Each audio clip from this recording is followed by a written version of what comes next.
O programa Independente de hoje veio até São Paulo. Está aqui do meu lado a doutora Carolina Hanna, psiquiatra, especialista em dependência química, e nós viemos conversar sobre uma droga relativamente nova, acredito, doutora, que chama Crocodil.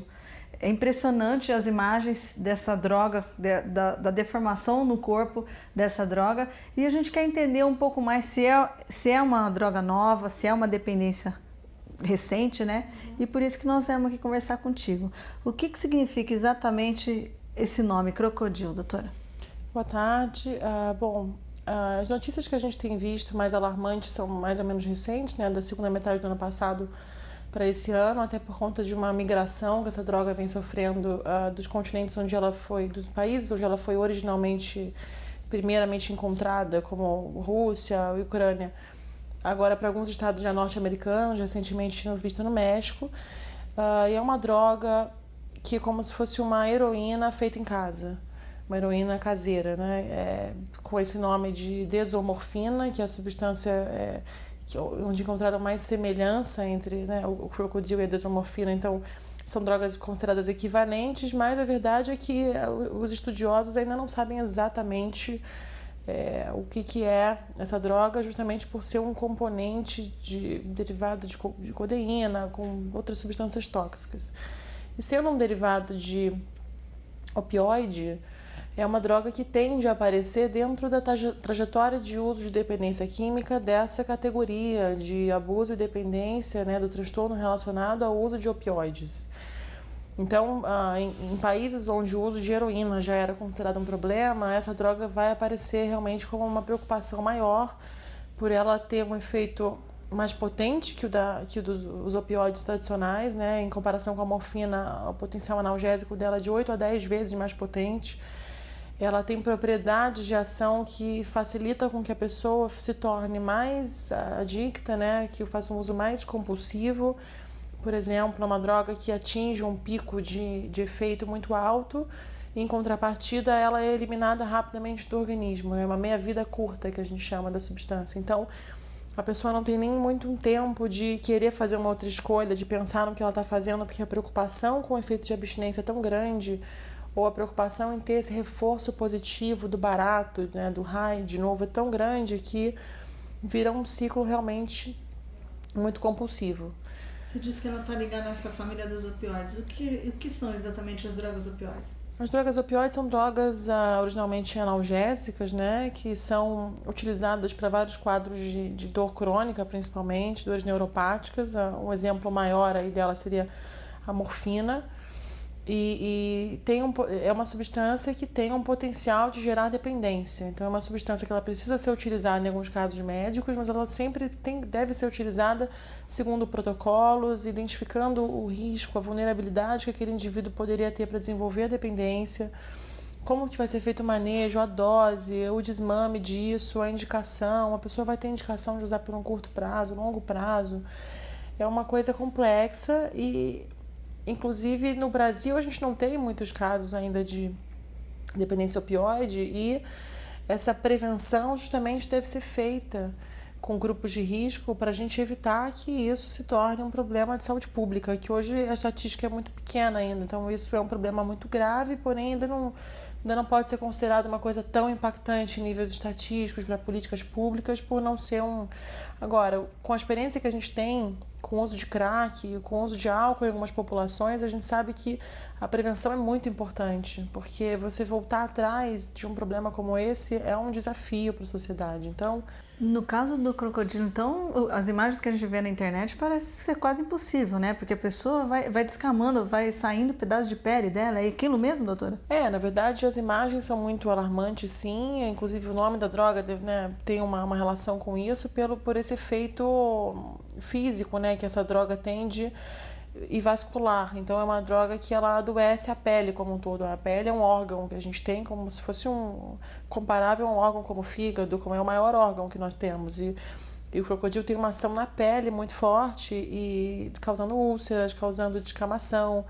Essas úlceras vão levar a infecções secundárias, quer dizer, toda essa proteção que a pele exerce é adoecida. Então, é uma droga realmente que vai levar a mortes. Em 2010, eu acho que metade das mortes em países onde tem dependência por opioide, as mortes por dependência química foram consideradas atribuíveis ao uso de opioides como um todo, incluindo heroína e aí possivelmente já incluindo o crocodilo, e esse número, na minha opinião, acho que ainda pode aumentar se as ações não forem feitas rapidamente.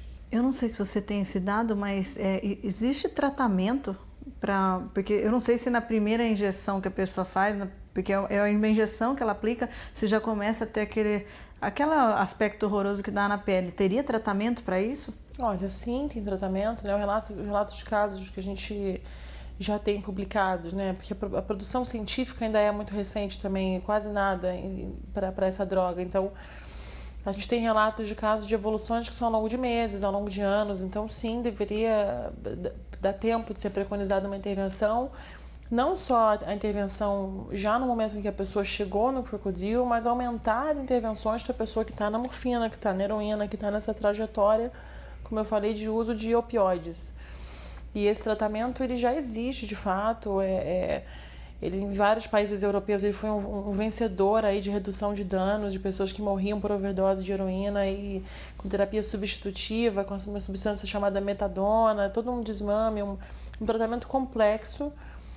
Pode salvar realmente vidas, mas, de novo, como eu falei, o custo-benefício de você agir depois que o problema se instala é tão ruim, é tão desafiador, que eu acho que hoje a gente já deveria estar não só contemplando essas notícias e discutindo, mas pensando em quais as ações que a gente pode ter para proteger os grupos que vão estar sob risco de desenvolver o transtorno por uso de opioide.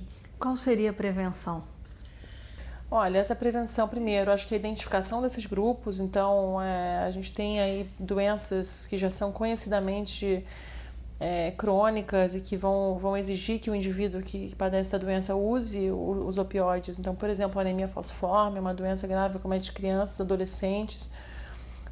adolescentes mais expostos, então às vezes com baixa escolaridade, que não vão ter acesso a uma compreensão do verdadeiro risco que ele sofre por precisar usar morfina, por precisar usar opioides. O risco de dependência é mais alto. Então, as ações de prevenção seriam sensibilizar a população, conscientizar, identificar esses grupos de risco, montar melhores guidelines, né? Quer dizer, melhores protocolos mais claros, educar os profissionais de saúde a como lidar com isso, os enfermeiros que estão lá na linha de frente quando o paciente vai para a emergência pedir morfina de novo e alegando que está com dor, que é uma sensação subjetiva. Você não faz um exame para ver de fato se a pessoa está com dor ou não.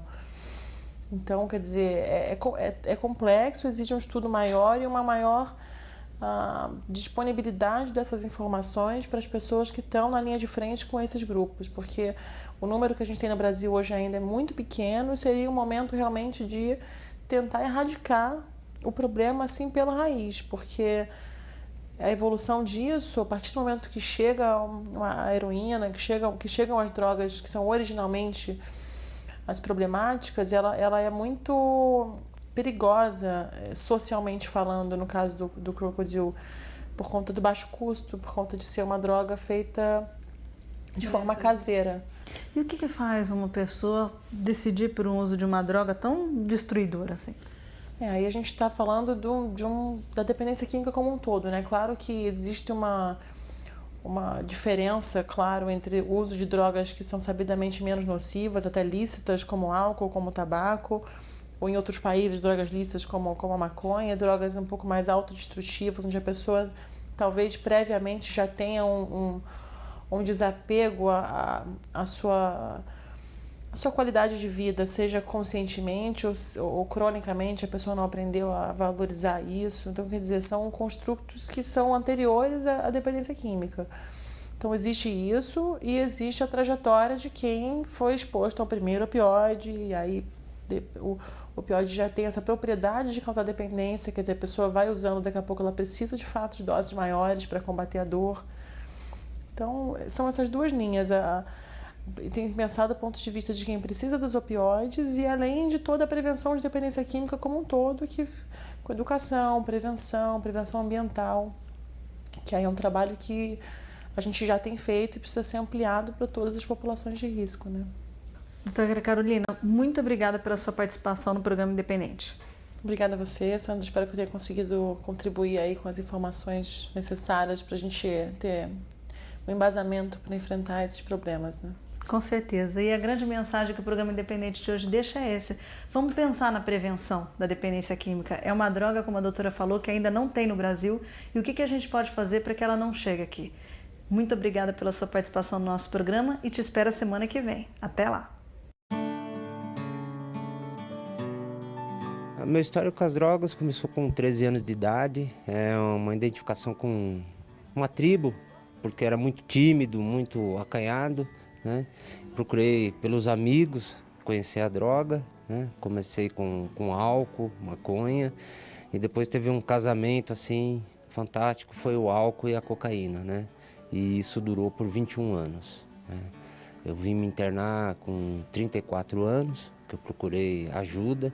Isso não foi nenhuma ajuda que eu procurei, foi minha irmã que falou, olha, não dá mais, né? Você está num estado muito difícil. E ela falou se eu queria essa ajuda. Eu falei, quero. E isso, assim, numa segunda-feira, numa terça-feira, eu estava vindo aqui para a instituição para ser internado, né? Em 2004, né? Então, estou indo há quase 10 anos de sobriedade. Tem um lado muito bom, esse lado de sobriedade, onde eu conquistei bastante coisas, né? Pude os estudos, conhecer outros lugares, fui estagiar em outros países, né? Graças à instituição. E hoje tem vários planos ainda, né? Para acontecer, e esses sonhos que voltam, né? Essa sobriedade nos dá essa opção de sonhar, né? Ao palpar esses sonhos e conquistar, né? Então, o que eu penso disso daí, né? Da sobriedade, são as grandes oportunidades nesses 10 anos que eu tive, que são muito boas, são páginas muito felizes da minha vida, né? O que você acha que é o mais importante para conseguir a sobriedade? Olha, primeiro, assim, o desejo, né, de não viver aquela vida. Quem é usuário de drogas sabe a vida que está, né? E o desejo de parar de usar droga, né? E olhar para a pessoa, para ela mesma e ver no que ela se transformou, né? E saber que tem um outro lado, um estilo de vida diferente de viver sem as drogas, sem o álcool, né? Que é possível sim, e tem muita gente disposta a nos ajudar. Eu queria que você então olhasse para cá e me deixasse uma mensagem para quem ainda usa e quer parar. Olha, o que eu posso dizer para essa pessoa que ainda usa, assim, procure ajuda, né? Procure a pessoa que está mais próximo, um amigo, né?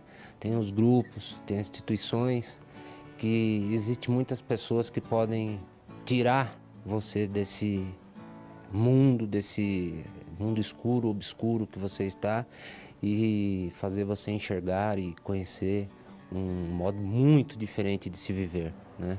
Onde se tem sonhos, onde se é respeitado e onde você, assim, as pessoas te olham nos olhos, né? Você não é diferente na sociedade, você faz parte dela.